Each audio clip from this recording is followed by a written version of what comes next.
Hi, I'm Catherine Mora. I'm the head book coach and publishing director at Change Empire Books, where we help people write and publish beautiful books and get them out into the world. This is Cat's Book Chat, where every day I speak about different topics around writing, editing, publishing, promotion, and all that great stuff to do with writing books. So today's topic is how often to write to actually get your book finished. Now, I see a lot of people who either don't start their book, or when they start, they don't finish because of a whole variety of reasons. But usually they just didn't have the momentum that it took to get the book finished, and they didn't have the accountability and all that, and life got in the way. And it could also be that self-doubt kicks in and a whole bunch of other things, but really it comes down to the momentum. So just to give you a little story about my own experience, when I was writing my first book, it took me 20 months to write the first 8 chapters. So I was only writing when I felt inspired. And then an author friend of mine in Italy, Lisa Clifford, said to me, if you only write when you feel inspired, you'll never write, because basically life's not that inspiring most of the time. And she was very right. And then my husband had said, you don't want to wake up at 70 and go, damn, I wish I'd written that book, because my book had just been sitting there to the point where, frankly, it was just embarrassing. I thought, I wish I hadn't told people about this stupid book because it's not getting anywhere, right? Then I saw the clincher, which for me was this interview with Nikki Gemmell, who's an author you may have heard of. And she said that when she went to writers college, writing class for adults, like an evening class, all of these other people had beautiful prose, and she said they were so talented, and when she read their stuff she felt really talentless in comparison, and she felt quite embarrassed about her own work. And she said, but 7 years later I've published 3 books and none of them have published any, and I discovered that writing books isn't about talent, it's about discipline. It's about writing whether you feel like it or not, treating it like a job, being consistent. And that was that thing that really got me. And I thought, I really want to write this book. And you know what? I'm just going to work on it every day, whether I feel like it or not, 7 days a week. And I had a baby and a full-time job. So I was pretty busy and pretty tired. But I said to myself, I'm just going to write for 15 minutes. And if in that 15 minutes I'm really tired and what I write is shit, it doesn't matter, because at least I sat there to do it. Because your brain, it becomes part of that ritual, that sort of, like when you exercise every day, you feel worse after a while when you don't go to the gym than you do. Like, it's harder to not go than it is to go after a period of time, 30 days or whatever. So writing a book is the same. If you sit down every day and write, your brain will switch on faster and say, right, time to write, and it will, the information will flow faster. You'll get into the groove faster and you'll be more creative in a shorter space of time. So I started writing every night at 7:30. I'm more of a morning person, to be honest. But because of having a baby and a job, I had to get up and get him ready and give him, feed him and get him ready for childcare or whatever, and then go to work. So that the mornings were a bit hectic.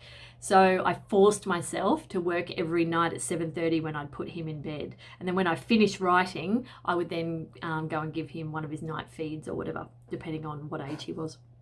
By the time I started when he was 6 weeks old. So by the time I got into the heavy bit, he was about 20, 21 months old. So he was nearly 2. I wasn't night feeding him then, but at first when I was doing a sort of routine, I would feed him, and then go to bed, and got very little sleep for a period of time. But it's only 3 months, right? To pretty much to write your book if you keep at it. I've smashed out the last 13 chapters in 10 weeks. So it can be done. You just need to have that daily activity. Now, I know it's hard. Life does get in the way. You really have to be motivated. You have to be like an 8 or 9 or a 10 out of 10 to get your book written in that space of time. But if you condense it, it's over and done with, and it's done. Now, obviously, this is why people get book coaches. I'll be honest with you, even my clients struggle.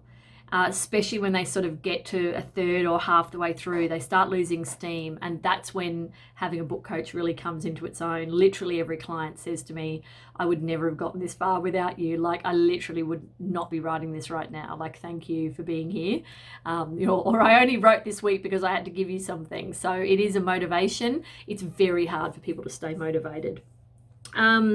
What have I got on my list here? Oh yeah, so big stints of time don't really work. Firstly, you run out of steam. Like a 3 or 4 hour writing session, you start running out of steam after 40 minutes. Yes, you can have a coffee and then go back into it, But to do those big stints regularly, it can be quite taxing. For some people, look, it's all that they can manage. But honestly, those little 15 or 20 minutes a day, they do create the momentum, and it's momentum that gets books written. And when you're doing that little bit every day, you feel more inspired to do a couple of those big sessions maybe, or a one big session a week, even if it's an hour session or a 90-minute session that might be broken into 2 40s with a little 10-minute break. But having the little sessions every day helps. But if you have to, go for a weekly, but I just don't really recommend it. Because especially if you run a business or if you have any life of any kind, you might set aside 3 hours on Friday or 3 hours on Sunday morning. If you're hungover or busy or something comes up or something happens to the kids or you have to take them to sport or people invite you out or you're sick or anything happens, there goes your one session in the week, and then it's 2 weeks between sessions, and then guess what? You've got no momentum.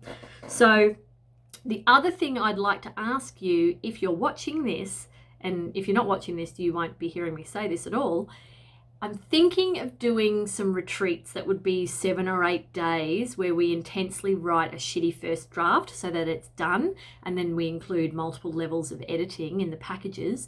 Please do tell me in the comments if that's something you'd be interested in, because I'm still considering doing that next year. And doing different ones, maybe one in the US and one in Oz, or maybe one in Bali. I don't know. I haven't been to Bali actually, so I should probably do that. But it's all about me really and my holidays. But anyway, there's my 2 cents on how much you should write.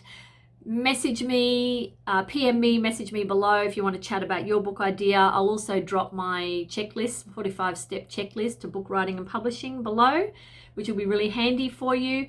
And until next time, happy writing.